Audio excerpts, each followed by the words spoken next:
Deputy mayor Borabanda corporator బాబా Fasiuddin BRS పార్టీకి రాజీనామా చేశారు. తెలంగాణ కాంగ్రెస్ ఇన్ఛార్జ్ దీపా దాస్ మున్షి సమక్షంలో బాబా ఫసియుద్దీన్ కాంగ్రెస్లో చేరారు. దీంతో గ్రేటర్ హైదరాబాద్లో బీఆర్ఎస్ పార్టీకి భారీ షాక్ తగిలింది. బీఆర్ఎస్ వర్కింగ్ ప్రెసిడెంట్ కేటీఆర్ తీరుపై బాబా ఫసియుద్దీన్ కొంతకాలం ఆగ్రహంతో ఉన్నారు. ఈ క్రమంలోనే ఉద్యమకారులకు పార్టీలో ప్రాధాన్యం లేదంటూ ఆవేదన వ్యక్తం చేశారు.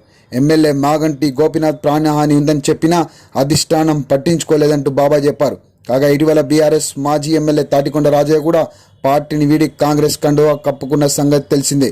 తెలంగాణ మలిదశ ఉద్యమకారుల్లో బాబా ఫసియుద్దీన్ ఎంతో పాత్ర ఉంది.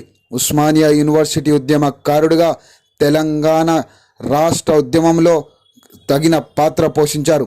బీఆర్ఎస్ పార్టీకి ఎప్పుడు వెన్నుదండుగా ఉన్నటువంటి బాబా ఫసియుద్దీన్ ఈరోజు రాజీనామా చేయడం గ్రేటర్ హైదరాబాద్లో బీఆర్ఎస్ పార్టీకి అతిపెద్ద షాకే.